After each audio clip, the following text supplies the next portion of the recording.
How's it going, ladies and gents? We're back in the garage for another round of excuses why I need to buy more tools. If you've been following the channel for any amount of time, you'll know that I enjoy building vehicles of many various sizes, shapes, diversities. You know, I don't judge. I'll do whatever.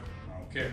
Two of my favorite things, however, are race cars and dirt bikes. So here behind me, I've got the old KTM 520. This thing is a absolute ripper. That's right, she's a 520cc motocross style animal.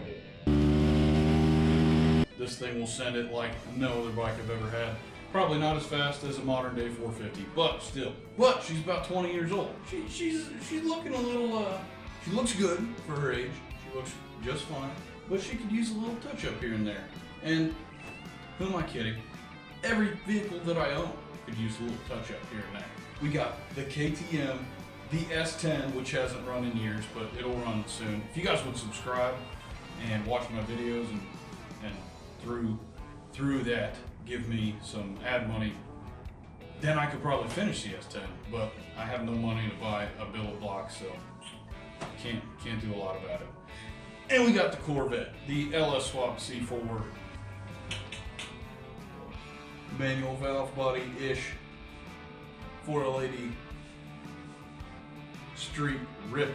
So if you notice one thing amongst all my vehicles, it's that none of them are brand new. They don't look hip and fly, as the kids say. To make my stuff hip and fly, I have purchased this here device from Eastwood. It's the Eastwood Hot Coat PCS-250 dual voltage powder coating system for, that's right, you guessed it, powder coating. So I know this is not the best thing on the market, but it was cheap. They had it on sale. You know, probably will do this once or twice, spice up my stuff a little bit here and there. So I didn't want to spend a boatload of money on it. I did a couple little modifications. I got the pressure regulator right off the rip screwed in right there.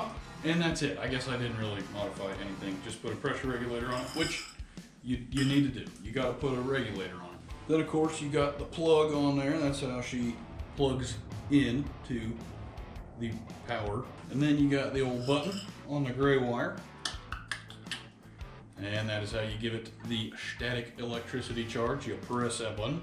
It statifies this area as the powder comes through when you pull the trigger. And then that sticks to the part that you're powder coating. Now how do it stick? It stick because of this guy. This is your ground clamp, which you clamp, shocking, onto the rack or the part or whatever metal you want to that is connected to the piece that you're coating.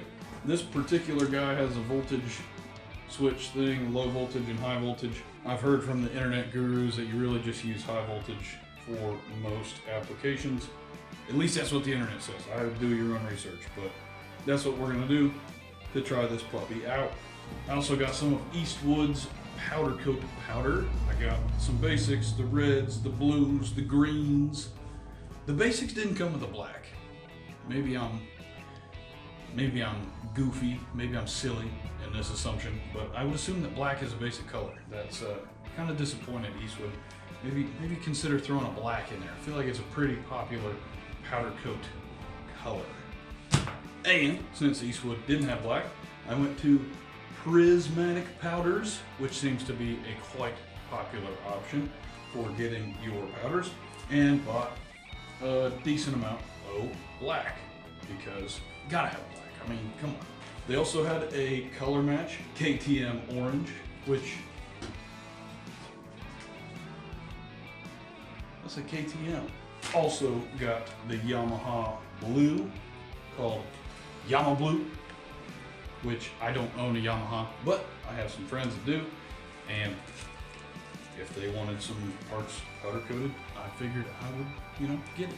And finally, I got this high temp plastic tape. It's silicone or something like that. I'm not really sure, but you can put it in ye olde oven and it won't melt, which you need if you're gonna powder coat stuff, which I guess I haven't explained that yet. So let's get into that real quick. I already explained the electricity bit of it a little bit, but to give you a rundown on the rest of the process, I've got the sandblaster on the right. The prep on your parts, extremely important. You got to get them super clean, super prepped, just like paint. You know, prep is more important than the paint itself. Well, some would say that. Sandblaster gets off all your old paint chips and all your old surface corrosion, mil scale if it's like a raw piece of metal. And then, of course, you want to use something like Simple Green or some other junk to get to degrease if you got grease, because grease and powder coat do not mix. No sir. Once it's prepped, you coat it like I talked about previously with the gun and the powder and all that good stuff, and then you chuck her in the oven. Now I made some labels because I'm insane like that. Now outgassing, I don't even know if this is right. I just made a label for it because I assumed you would outgas higher than what you would bake at, but don't take my word for that, do your own research. Anywho, we won't get into outgassing here because that's kind of like, I don't know, that's a whole nother level of science we're not ready for yet. And then I feel like a majority of powders bake at 400. There are some that do 350. It just depends on the powder. Make sure you check your powder bag or whatever it comes in before you bake it. For example, this gloss black says 10 minutes at 400, but then when you go to KTM Orange, it says 15 at 350. So, like I said, just check your powder, check the manual, whatever it comes with. Make sure you're doing the correct process. Why did I choose the powder coat or get a powder coater? I'm going with powder coat on some of this stuff because, as you may know, dirt bikes see a lot of abuse. If you tend to do some rowdy time enhancing by applying hefty amounts of throttle, sometimes you'll layer down, you know. If you run into a pile of grass clippings, you may have to layer down, you never know. And powder coating is just way more durable than a rattle can, and frankly, I don't have the real estate to set up a paint booth, nor the want to set up a paint booth. The other reason is because, I'll be honest, I am just not a silver and or chrome kind of guy. Never really liked those colors, would much rather have, you know, something fancy. So stuff like the Kickstarter, maybe some panels and covers and other various items. The swing arm, unfortunately my janky little oven there is not quite big enough to put the swing arm in, but maybe someday I'll get a bigger oven. Coilover springs are another very popular thing to do. I'm not going to do mine because it looks okay. Not really, it looks pretty rough, but I don't really feel like taking that all the way out. That looks like a chore. So again, down the road. These handguard bar things, this one's already done the job halfway of removing itself because all the bolts rattle out. That's just awesome. That's sweet. And of course, dirt bikes aren't the only thing you can powder coat. Walking up here right beside the old rowdy LS swapped C4 Corvette, which if you haven't seen, I highly recommend checking that out. She is looking worse for wear. She needs a lot of work done. Got that ratchet shifter in there, but the seats are, that's probably the next thing to work on. Sorry for the wind noise. It is windy as all get out today. There's all kinds of stuff, but what we're gonna start with today is just our intake tubes. We're gonna get those dudes ripped out, and right now they're just polished stainless, and they look okay, but I think they look a little bit better shiny black. And here you have it. Skip the boring part. Got a bunch of various parts off. That guy right there was a pain in the rear end. I guess Holly sent some goop on it when it came out. Well, that goop turned into gosh darn cement, and that was rough. Next step for all these parts is to sandblast them. So we'll fire up the old cheapy Lowe's Cobalt air compressor and get to blasting. Alrighty, we got our parts blasted, and I just rinsed them off. So we're gonna bake them for a bit, get the water out of them, and get to coating them. And starting off the round of adult coloring books, we got KTM Orange. So we're gonna drag the KTM parts out, load this into our little powder reservoir there, and try not to make a massive mess. We also got our parts back out of the oven after the old bakage, and we got them hanging. I just clipped some clothes hangers to make little makeshift hanger guys there. Got our ground hooked up. So let's screw that old orange canister of disaster on and lay a little bit of powder down. All right, you'll have to forgive me. I got the mask on, so you might be able to not hear anything at all, but that's all right. I got my makeshift little box fan powder evacuator thingy, McDude Dad. That's the dude you press and hold to staticify the old electrode in there, and let's throw some powder on it. How bad could it be, right?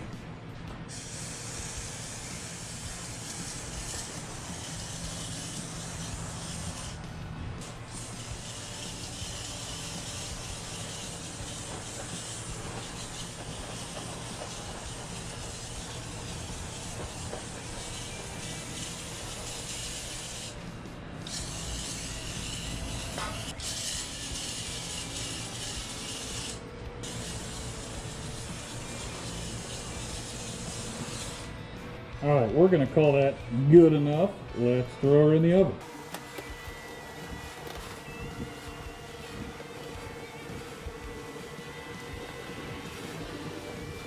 All right, she's been successfully placed in the oven. Let's let her think about it for a bit.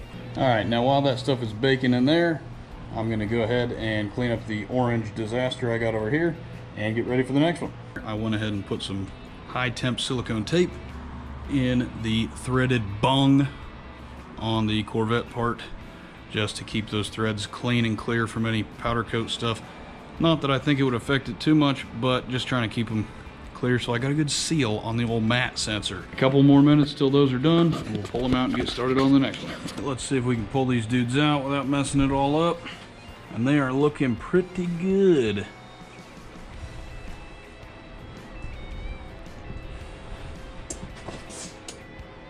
Alrighty, take those out.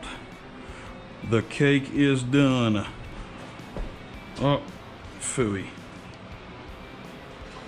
Well, I seem to have placed this other tray in a precarious manner. Grab this guy off. Mint. Oh! Almost not mint. Woo! Golly. This powder coating stuff is precarious. Now we just let them cool down. All right, now I'm gonna take a slightly different approach with these guys. I got them sitting on top of the rack instead of hanging beneath it. A little bit easier to control, a little less weeble wobble to them. Let's get to coating.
Alrighty, our last batch should be done here.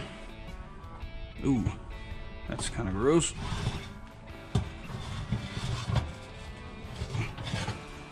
Put these guys on the rack. Beautiful. And while these guys are curing, let's go throw the KTM parts on. And here are those aforementioned KTM parts. They turned out pretty darn good. I still got to figure out how to get that spot where the hanger is. Doesn't look fantastic, but if it's covered up by a bolt, it won't be a big deal. Got a little bit light on this side. Could have used a tad bit more, but you know, you live and you learn.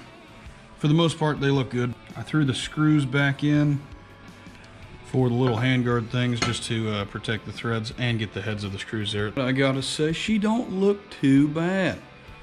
You can see I haven't put the plastic guards back on yet, but that is looking pretty slick. Pretty slick, I do say. Coming around to the other side, you can see our little heat guard right there. Looks neat. Our Kickstarter looks fantastic until you get down here to the bolt. Definitely used an old LS water pump bolt or something like that to hold that on, because that dude rattled out too. This bike is a menace at rattling out bolts. That is not half bad for a the old home job there. Let's take a look at some Corvette parts. Corvette Parts turned out just as spiffy, if I do say so myself. Pull this plasticky tape out of there, and those threads look mint, so that is awesome. I don't know why, but I was having some static push the powder away on the bottom. Not sure what's going on, probably because my rack is covered in junk.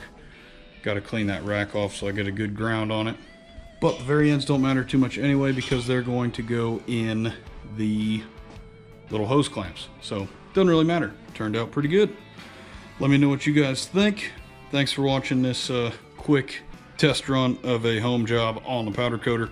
I gotta say, if you take your time, do the prep decent, and watch some videos, learn a little bit about it beforehand, and of course do a couple test runs before you do anything too critical, you can get pretty decent results, if I do say so myself. Let me know what you guys think in the comments below. Subscribe for more stuff. This wasn't a very thrilling video, but I promise we will have some more thrills, chills, and can't really find another word that rhymes with ills. That is cool, is a cool word. Anywho, thanks for watching. I will see you guys in the next one.